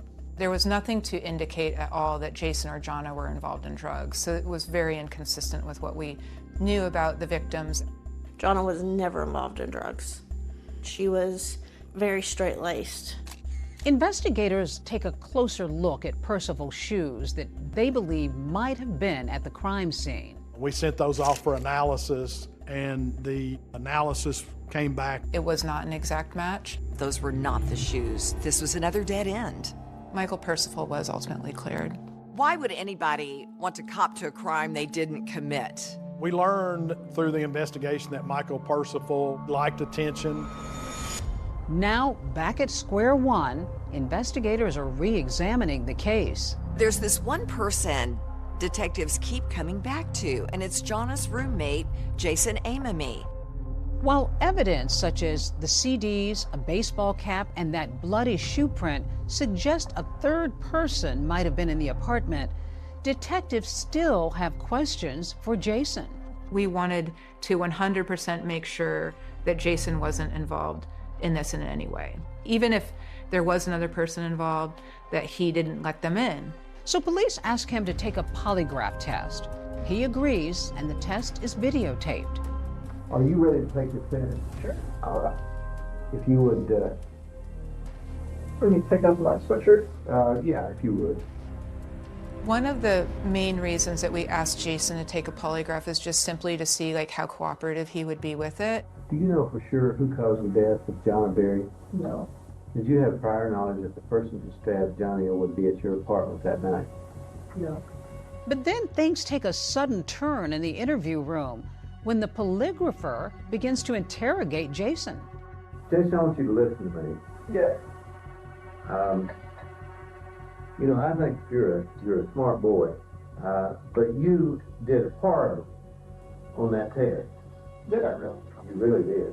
Turn your chair around. Let's talk. Yeah. Why do you think you failed the test? I don't know. I was 100% truthful. The polygrapher basically started interviewing Jason Amemy and accusing him of being the killer. But I've been doing this for a long time, and there's something that you have not told me. Did you stab that girl? No, I did not stab her at all. Did you get just angry, perhaps, over something that she said or something that happened there? Never. And you just lashed out? Never. All I'm trying to determine is the truth. And I'm getting my point is, Jason, that you haven't told it to me. Where am I lying then? I have told you the 100% truth. It was the first time we really saw Jason react emotionally, in the sense you could tell he was very angered and offended by the question. Are you saying I did it? I'm saying it certainly looks like it. It was confrontational. The polygrapher was not just asking questions, but was essentially involved in a heated interrogation. 100%. I don't have anything to do with this. I don't care what that box says. I voluntarily took this. If I had something to hide, why would I take this test? Why would I do DNA? Why would I do this? Calm down. I'm getting mad here. I ain't You getting don't need to get upset. mad. Calm down. I feel like a suspect Calm now. down. Calm down. He's very, very upset. It took a little bit to get him calmed down. Police are reviewing Jason's test results when they discover there's an error. The polygrapher said that he failed the test. When we had two other polygraphers look at the results, they basically said that he passed the test. Besides passing the polygraph, detectives also aren't able to link that bloody shoe print or partial fingerprint on the knife to Jason, so he's ultimately cleared. Jason was originally from Colorado, and shortly after, he relocated back to Colorado. Michael and I traveled to Colorado and visited with him. He answered our questions and had time for us, and I'm sure this has affected Jason's life too. Jason has not only suffered the trauma of the attack, but he's also facing public scrutiny and innuendo. Jason was a good kid who got caught up in this, in the circumstances of it, and made a decision of flight that was involuntary, and took a lot of heat and a lot of flack for that, and has. Weeks after the murder, a new bombshell development when lab results come back from blood at the crime scene. There was Jana's DNA, Jason Amemy's DNA, and there was an unknown DNA inside and outside of the apartment. Could this DNA belong to the killer? Detectives are racing to find out. That was the key to getting the person that did this. Wow, they're going to be able to find who murdered her.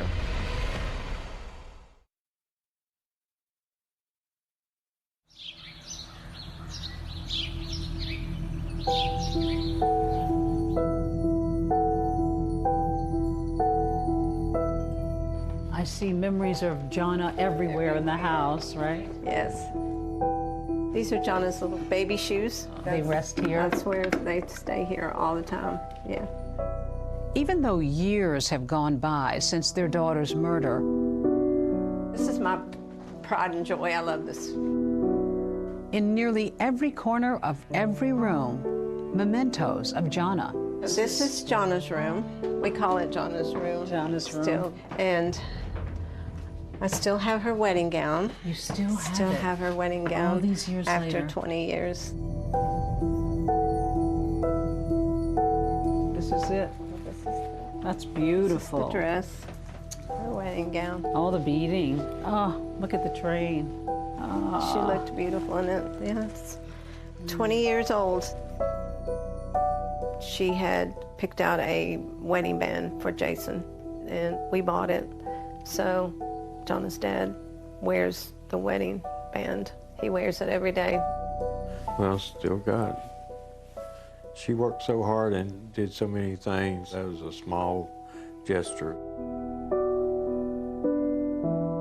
I'm glad that she got to experience being engaged and planning a wedding. Weeks after Jana's murder, investigators still don't have a suspect. But then a break in the case. DNA results have just come in. There were 3 DNA samples found at the scene: Jana's, Jason, and an unknown male perpetrator. The unknown sample, it was found in Jana's bedroom. It was also found in the living room, and it was found on the back door and outside on the back deck.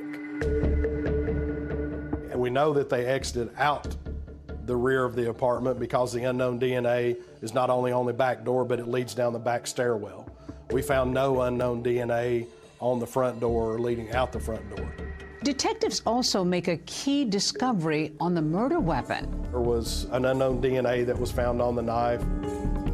The race is now on to find out who the DNA belongs to. We thought they're going to be able to find who murdered her.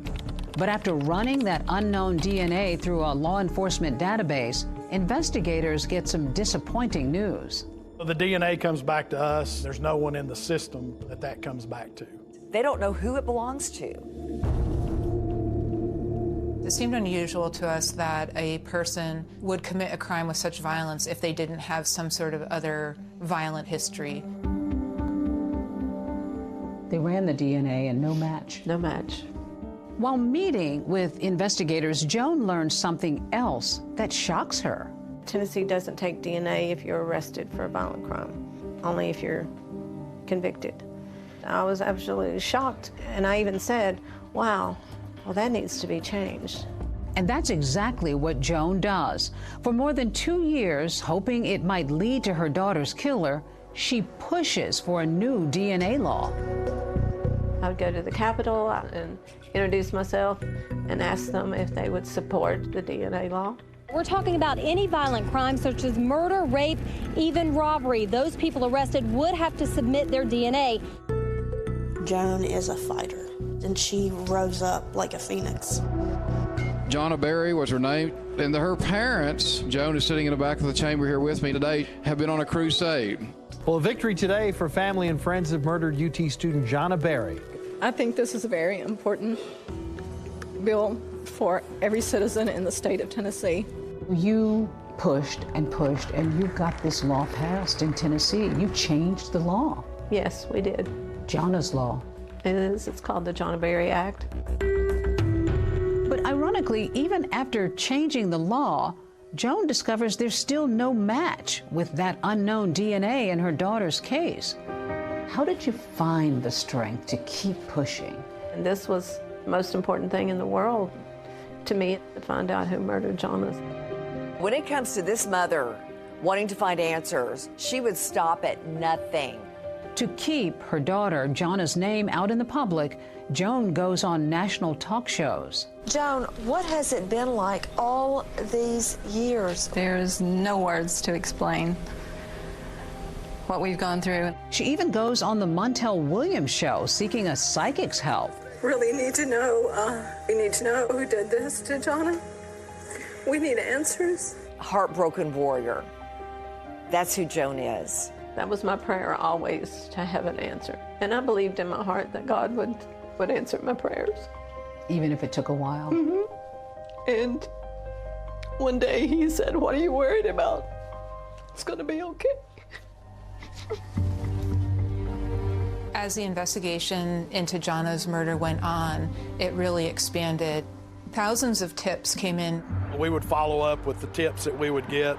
Every person that we came in contact with, we asked them to voluntarily commit to a DNA sample. We looked into any person that we possibly could, but it was just dead end after dead end. Then, about 2.5 years after Jana Berry's death, So in this lab, we actually have dual a purpose. forensic scientist makes a key discovery. I said, oh, wow, this might be something. Our chief of detectives called and said that we all needed to get together. He needed to talk to us. And he's like, get here as soon as you can.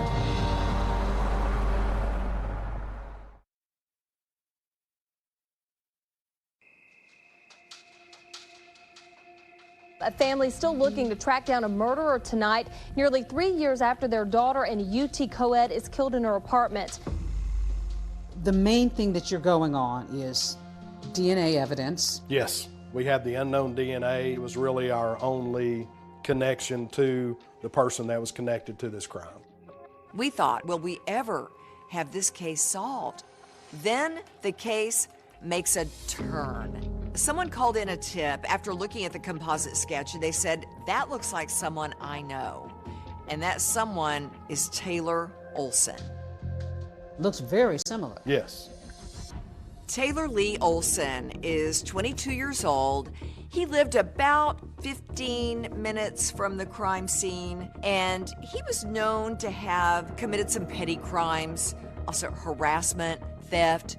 He also had an outstanding warrant for his arrest out of another jurisdiction. We arrested him, asked him about the crime. Does he present in any way at all to you that he might have a connection to this? He said that he didn't know anything about the crime. He voluntarily gave us his DNA.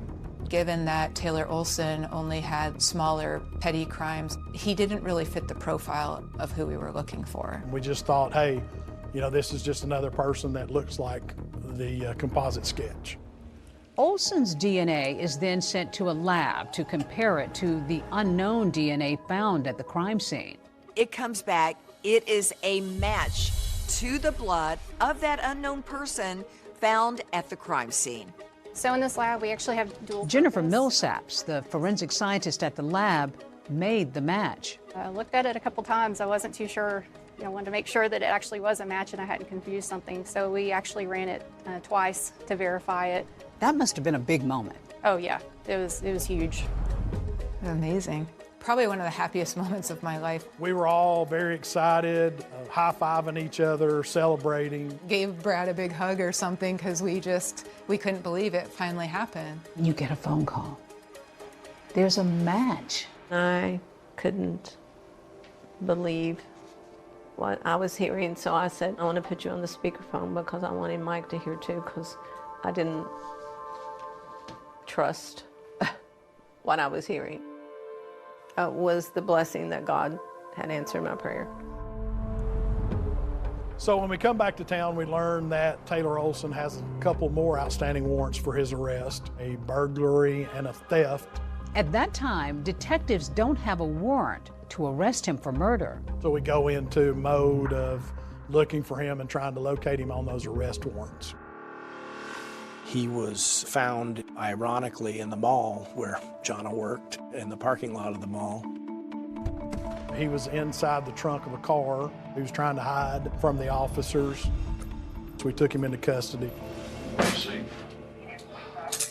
You had your suspect. We had a suspect. We wanted to give him an opportunity to explain why his DNA or his blood was found there in the crime scene.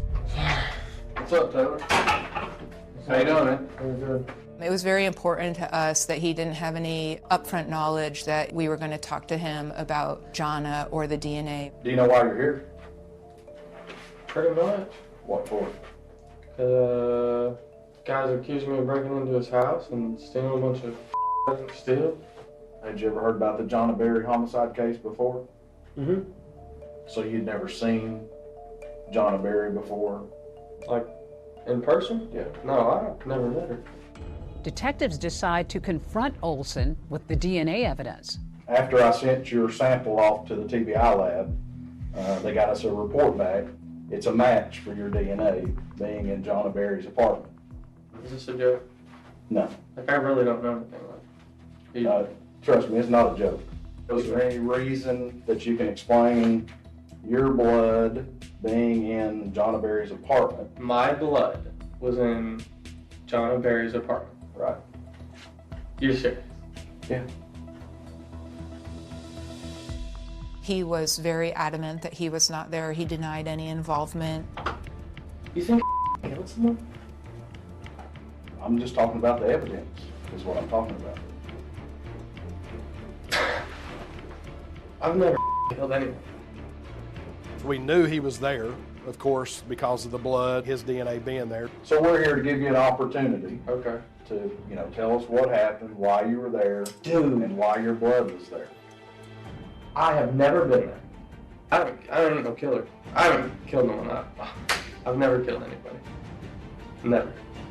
There was no doubt in my mind at that point that this was the person that we'd been looking for. We have your blood there. So I'm pretty much huh?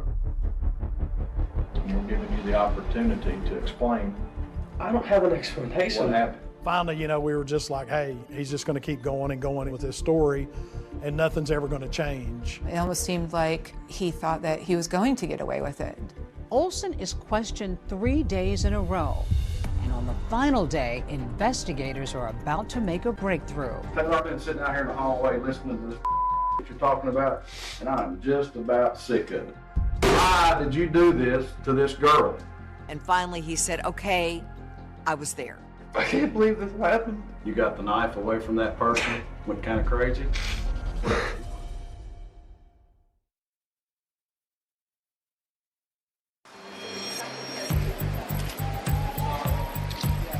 Have a seat now, Sherry. You want both free? Yeah. Okay. This is your opportunity to tell because this is your last chance. Your last chance to get your voice out there. You tell your side of it. We already know her side. On his third day of taped interrogation, Taylor Olson continues to deny any knowledge of Jonna Berry's murder.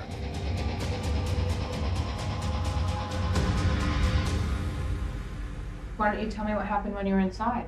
I don't know.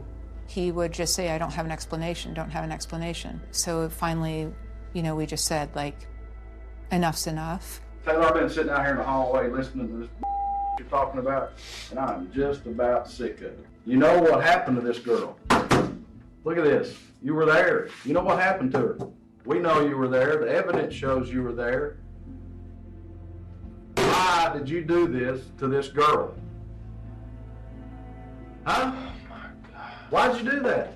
And that's when you really saw Taylor change. Like once he saw the crime scene photo, this is what happened, this is what you did. Like, you need to talk about this. Finally, with evidence of the crime staring him right in the face, Taylor Olson begins sharing his own account of the night of the murder. I just didn't understand what happened. I just Did you thought have I blood? got too Did you have drunk. blood on you? Were you cut? I don't remember if I was cut.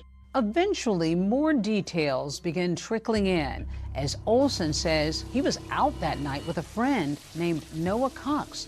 Me and Noah went out and jacked a CD player out of a car.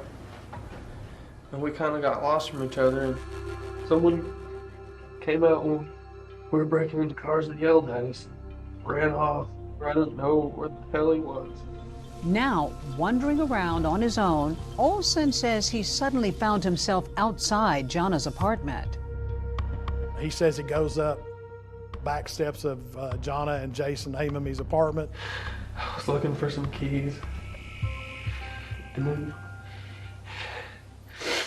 then someone said, "Who are you?" or "What are you doing?" or something. And I was like, you know, chill out. And then I just heard like a yell, and then I just felt the pain. He goes in Jonna's bedroom. Jonna wakes up.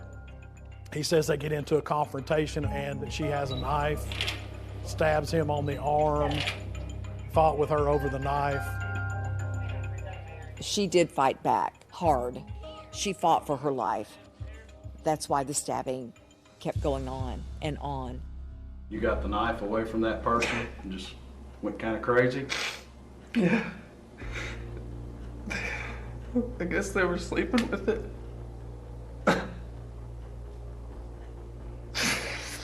I just freaked out.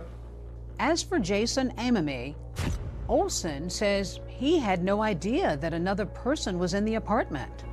I didn't even remember anything about the guy until the news said it was 2 people. I didn't realize everyone got hurt like that. Did you just go in there and things just went wrong? I really don't know her, man. I've never met her. There's no reason for him to select that apartment other than the fact that it was the first apartment he came to that had an open door. And Jonna, according to her mom, was a stickler for locking the door every night. Nobody knows why the door was unlocked on that night. After nearly 3 years of unanswered questions, with investigators looking at people in Jana's life and complete strangers alike, Olson's confession is startling. And to wind up having a random person, a break-in, nobody who's really connected to her, that's not common, is it? No, not really. It wasn't. It was a surprise to us, and I think everybody else was kind of surprised too. Now that Knox County detectives know Taylor Olson's full story, he prepares to tell his mom and sister the truth. Would you rather talk to your mom on the telephone, or would you rather talk to her in person? I'd like to see her. She really is being a mom. You kind of have to feel for her. What's going on? What has my son done? What happened, Tay? The truth. Taylor, I love you. It was an accident. Are you sure, Taylor? Taylor, I need to know. It's okay. I want to know the truth, okay? I can tell you. Okay. You'd rather have an attorney, that's okay, too. Did they offer you one? Yes. When did you tell him the truth? How did that come about? I got my blood's on the knife, and my blood's like in Then why the did they back door. let you go? Did they get the DNA back? Okay, and it matches? Taylor, okay. Listen, I'm gonna help you. I want to make sure that this is for real and that you did it. No, I don't know. And at that point, you feel their brokenness over this horrific crime. Taylor, I want you to know something. I want you to start praying because there is a God, do you hear? And He loves you and will forgive if this is true. I'm so sorry, Mom. After coming clean to his family, Olson now faces the press. Did you mean to kill her? What did you do? Was it an accident? But you stabbed her 26 times. And his look was one of complete surprise, shock, baffled. He told reporters it was an accident. How's that an accident?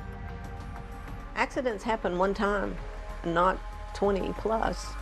No, that angered me that it was an accident. Well, after 33 months of wondering and waiting, Jana Berry's parents finally came face to face with the man charged with killing their daughter. 22-year-old Taylor Olson. He's facing 7 counts, including first-degree murder. But just as Taylor Olson is about to go on trial, he does something that utterly rocks everyone involved in the case. You finally are getting to court, and then you get shocking news.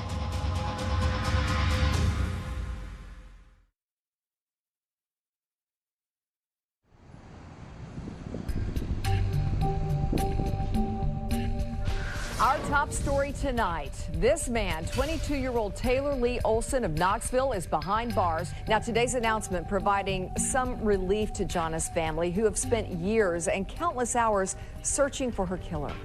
What was that like for you to see him and to come face to face with him in court? You look at that person and it's like, I know you're not supposed to hate anybody, but I hated him. Cameras were not allowed inside the courtroom for today's hearing, but inside, 22-year-old Taylor Lee Olson did not enter a plea when he was arraigned. Olson faces a 7-count indictment, including 3 counts of felony murder and 1 count of first-degree murder. They're planning for a trial, and then we get word Taylor Lee Olson is dead. He hanged himself in his jail cell. I got a call the Monday after Easter that he had been found in his jail cell, that he had fashioned a ligature with sheets. You finally are getting to court, and then you get shocking news. He's taken his life. When I got the news, I became very upset. I even cried. What were the tears for? Just tears of relief, because we don't have to fight the system. But Joan Berry wants confirmation with her own eyes that her daughter's killer is really gone. I called the DA's office and I said, I know you probably think I'm just a crazy old woman, but I want to see him dead, just the way I had to look at my daughter, dead. Joan and Mike wanted that. We met in the conference room in the district attorney's office and showed them photographs of Taylor Olson's autopsy. To some people it might sound cruel, but I think it gave me some closure. I think that the Berrys needed to see the photos of Taylor Olson because they were deprived of the right of a trial. Though there's no trial, the case isn't exactly over, because in writings left behind in his jail cell, Taylor Olson tries to argue his innocence from beyond the grave. I read a bunch of letters that said, I didn't do it, and hung himself. That's a coward's admission of guilt. Olson writes a long note called The Story, where he tries to shift blame by bringing back a familiar name. Taylor Olson said he didn't do it and that Noah Cox, his friend, is the one who committed the crime. Noah Cox was the individual that Taylor said he was with when they were breaking into vehicles and were separated. In an audio recording with investigators, Noah Cox denies breaking into cars with Olson that night, and he's adamant that he was never in Jonna Berry's apartment. Mr. Cox, were you present in the apartment when Jonna Berry was murdered? No, sir. The whole story just really doesn't make sense. We had talked to Noah Cox. He had submitted to a DNA sample. His DNA didn't come back as a match to the unknown sample. There was no evidence showing that Noah Cox was ever in that apartment. There's no other blood samples, fingerprints, nothing to indicate that anyone but Taylor was there. Taylor Olson's partial fingerprint was ultimately found on the murder weapon. Was there any part of you that felt any sadness for the outcome? I felt sad for his family. Two families' lives have been ruined, you know, painfully. I'll never see my daughter again. Now they'll never see their son again. Through their pain, Joan and Mike Berry stay busy, focusing on the laws they've changed and all the victims they've helped. And now here we are at the TBI, where there is big change. There is change. There's now a memorial to Jonna at the Tennessee Bureau of Investigation's Knoxville DNA lab. Long after we're gone, she'll still be helping others. To be able to have made that kind of change in a state law, that must be gratifying, even in the midst of your heartbreak. It is very gratifying, but it's also sad that this had to happen to my daughter. And when Joan and Mike aren't tirelessly fighting for victims' rights, every senator vote on the bill. Every senator vote has every senator voted. You do remember that one? August the 26th or 21st birthday. they take time to savor the bright, wonderful memories their daughter left behind, including a note written to each of them on her high school graduation day. I still have the letter, so I'd like to read it to you, and it says, "Dear Mom, I want to thank you for being my mom. You have always been the one I could turn to, no matter what. The only true friend that I've ever had. I only hope that someday that I'll be a mom as good as you are. I hope that I have made you proud, and I hope I will continue to make you proud in the future. I love you, your daughter, Jonna." I love you guys. She loved life. You know, I can still see her in her little red convertible with the top down and her ponytail blowing in the wind. Jonna, smile to the camera, girl. Hey. Jonna's dead, but she's not dead in my heart. I plant flowers in her memory. Sometimes I'm outside, I think butterflies remind me of her. So she's still with you? She is.